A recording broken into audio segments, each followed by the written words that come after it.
101 review. Book 101 is all about the books that are read for the last 40 years. And today I have my special guest.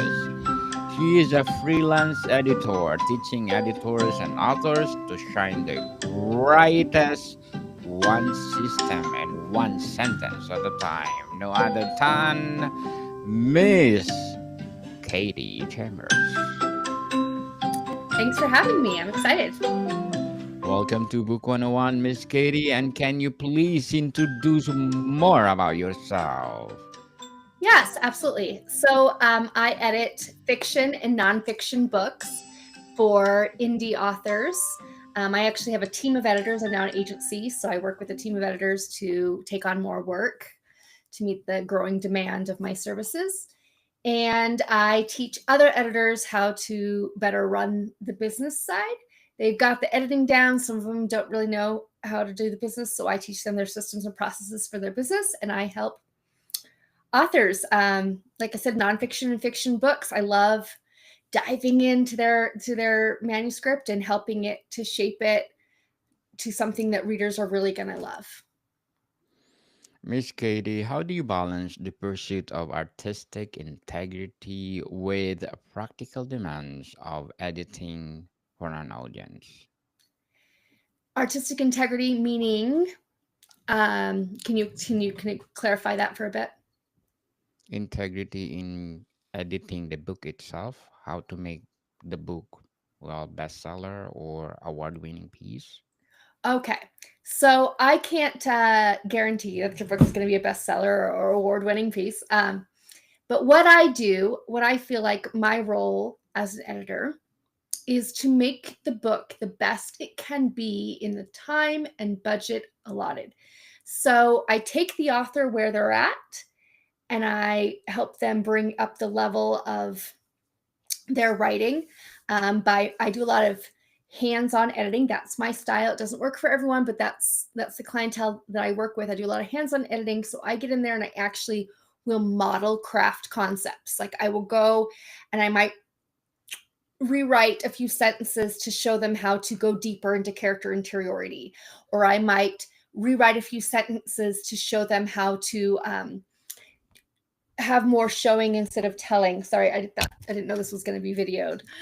I thought it was just audio, so I didn't take my cats out, and I didn't put on makeup. But anyway, um, so yes, so I model it in the first few chapters, and then later on, I'll just flag like, "Hey, you just need more character interiority. Let me help." So remember those models that I used earlier, and now you try.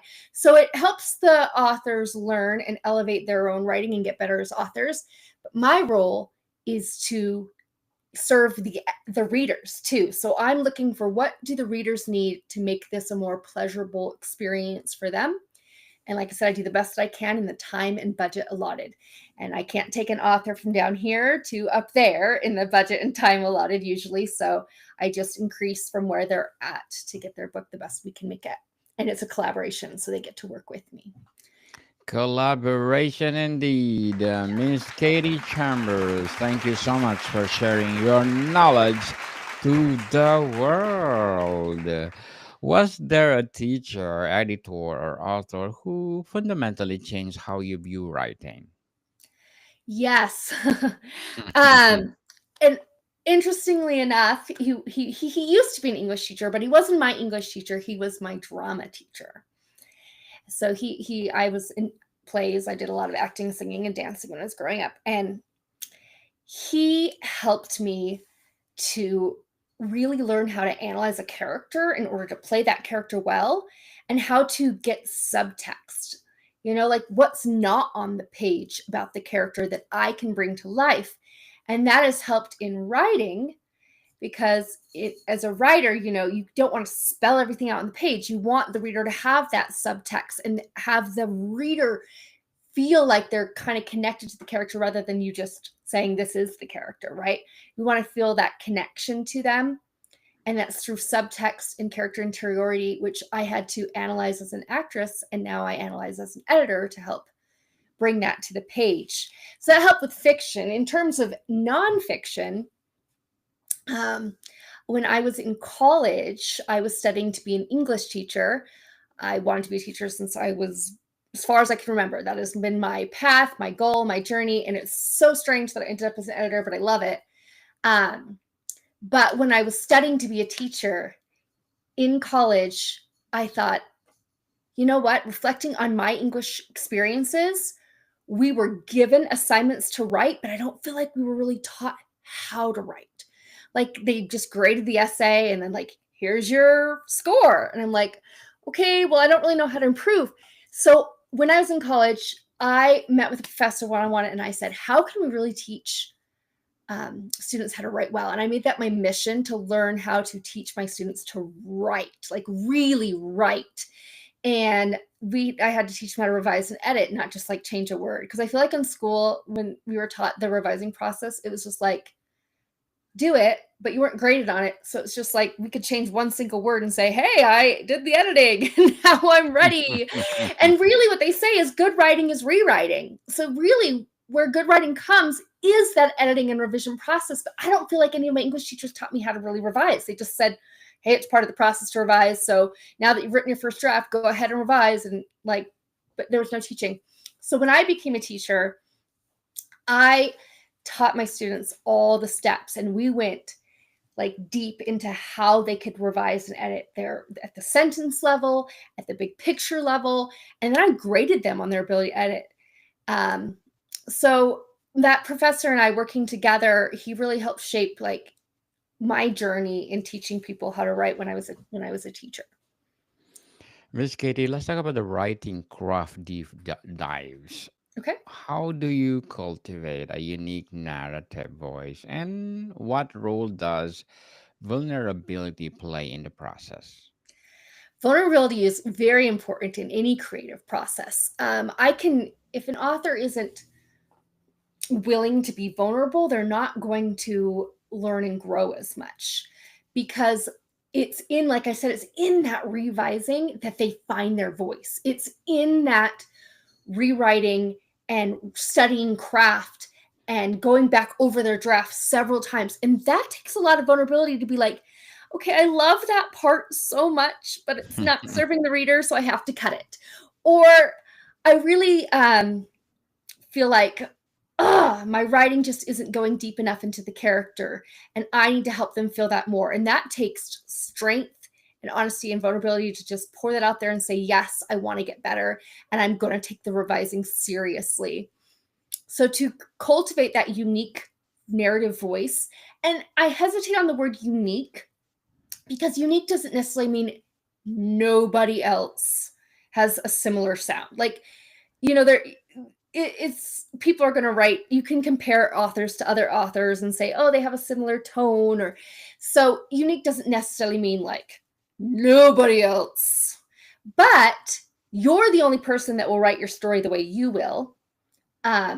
You might have similar tone quality, you might have similar style, but and no two authors is going to write the same. Like if I gave one author A and author B a prompt and I gave them even characters, like I shaped the characters for them, they're still not going to tell the story the same way. So that's where your voice comes in. It's how you tell the story, and also how you let me think of how to phrase this best. How you tell the story, like what parts you decide to leave on the page and not leave on the page, but really what should be coming out in your writing is the character's voice. If you're going really deep into the character, what you're revealing is the character's voice, right? Whoever's telling the story. So, for example, your writing style might be to go into a lot of detail on what the character is wearing or what they look like. But if that's not something the point of view character would really observe, like that's not their personality, like I don't ever notice what people are wearing. It's not something I would observe. So if I was your character, it wouldn't be the right voice to describe what the character's wearing. So you have to kind of allow the characters to speak through you. So it's more about the character's narrative voice than it is about the author's narrative voice, if that makes sense. Makes sense. Yeah. Miss Katie, what strategies do you use to overcome creative paralysis while staying true to your vision? So I myself am not actually a creator. I admire creators so much. I can come in and take something that's already been created and elevate it and make it better. But oh, the art of actually creating, wow, I admire those of you that do that. What I have heard, so what I'm going to share is what I have learned from other authors, because since I'm not actually a creator myself, I've never had to, I don't know, I haven't had this paralysis necessarily that I have to overcome because I'm not creating. I have had moments where I'm editing people's work and I'm like, I know what it needs, but I'm not quite sure how to say it. So I've had kind of that kind of paralysis of what do I put on the page. And I have found, and I have heard from authors, that sometimes just moving on, like putting in a placeholder to come back to that and move on to a part that you can feel good about. And you're like, all right, okay, I'm having a hard time with this scene, or I'm having a hard time with this chapter of my nonfiction book. So I'm going to move to the next because I'm in my writing momentum. I don't want to lose writing momentum, but right now I can't think of that part. And then think of it when you're not at your desk. Think of that scene that you're struggling with. Think of that chapter that you're struggling with when you're not currently at your desk writing, and just allow ideas to percolate in your mind. And then when you're at your writing, you can now come in and address it. That's what I do a lot of times when I'm writing an editorial letter for an author and I'm trying to explain why their character is inconsistent or why the interior isn't deep enough, and I'm not finding the right words to explain it. I'll just move to another section of the editorial letter, and then I'll just think about it. And sometimes I even talk it out with my husband. I'm like, does this make sense if I were to say this to you? And then when I'm back at my desk with those ideas that I thought about, I can now go to that placeholder and put in what I wasn't able to put into words before.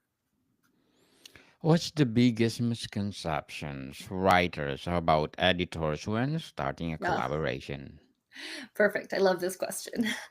Um, since it is a collaboration, it is so important to have good expectations and correct expectations when working with your editor. There is some false expectations out there. One being that after you're done with an editor, it shouldn't have any errors. Well, editors are human, and that's a little bit impossible.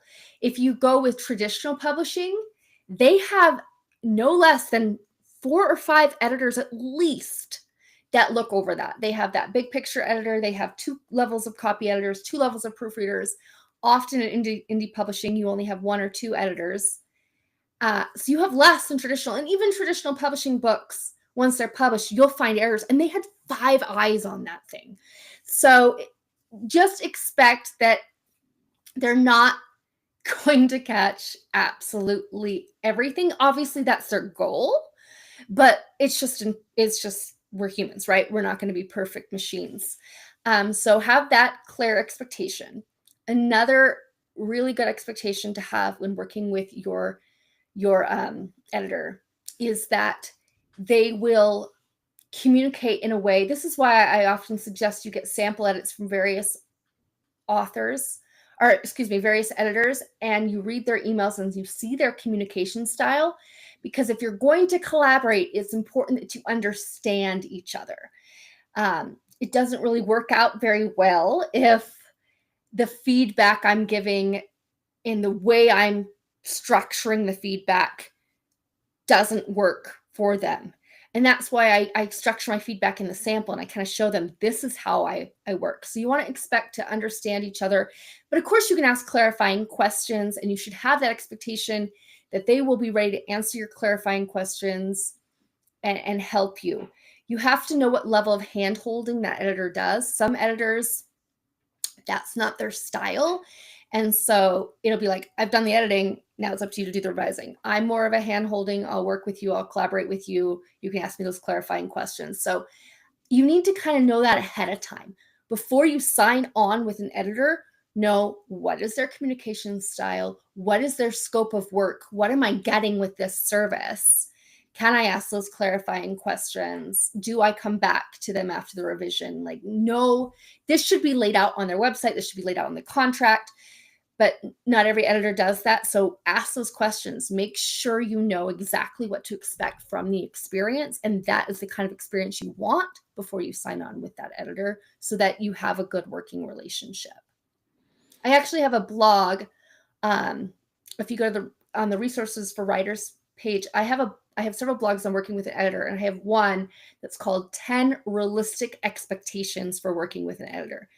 And if you can get those 10 expectations and understand them, you're going to be so much better off than a lot of editors. I mean, a lot of authors, when they seek out an editor, they kind of don't know what to expect. That clarifies exactly what to expect and how to find the right editor for you.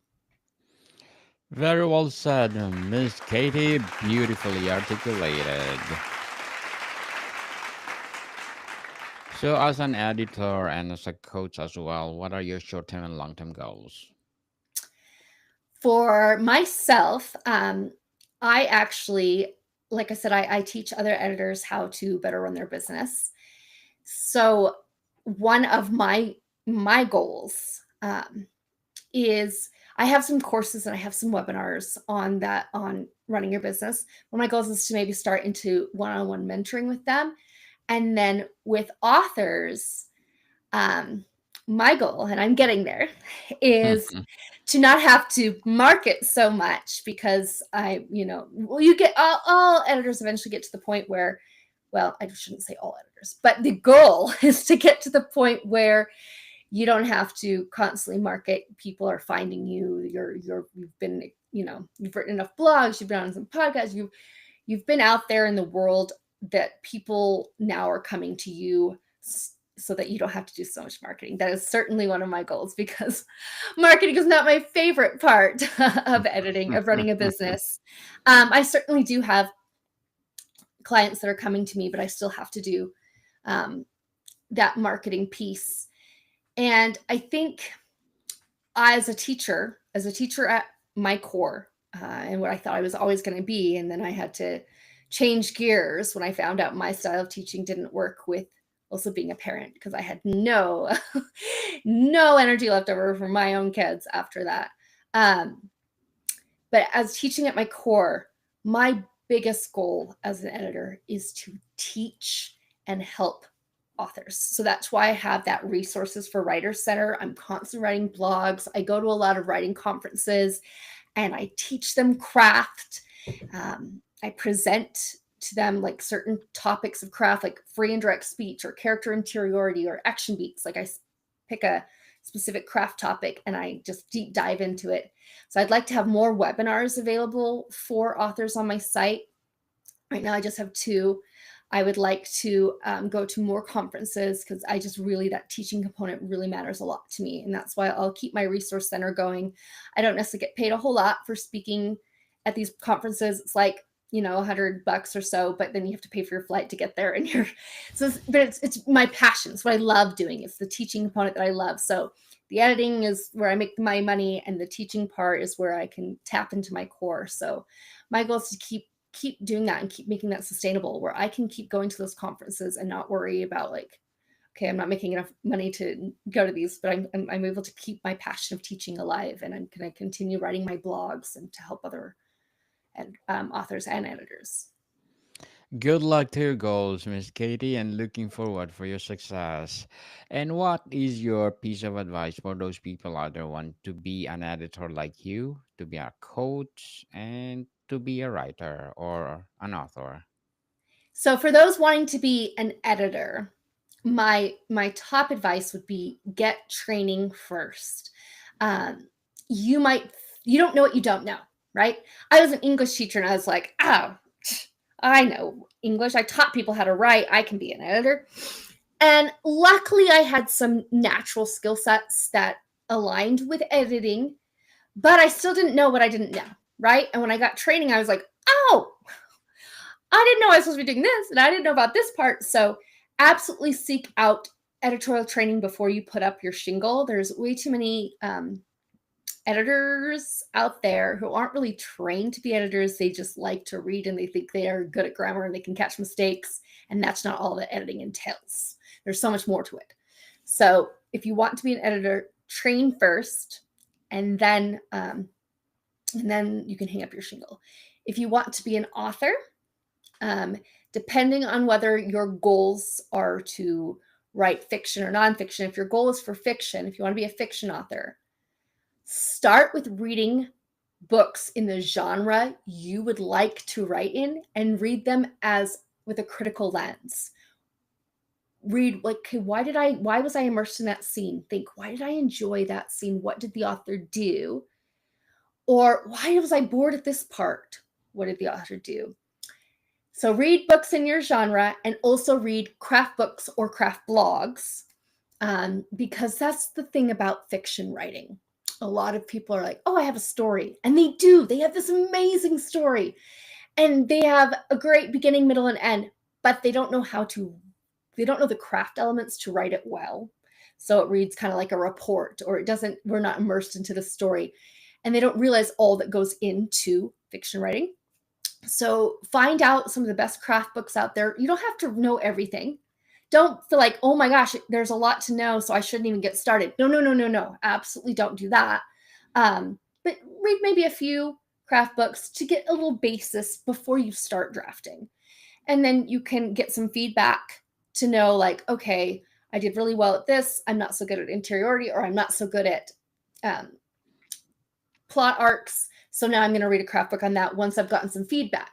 So don't feel overwhelmed like you have to know it all. You do not. That's what editors are for. That's what beta readers are for. But at least know something about the craft of writing before you go into fiction. If you are wanting to write nonfiction, it depends on your goals. Are you wanting to write a business book to be kind of like a calling card for your own business? Is it to position yourself as an expert, and you're not actually planning on being an author? You just want to position yourself as an expert. In that case, read maybe a few books that are of that topic, just so you have an understanding of how a book works and goes together, and then just write it.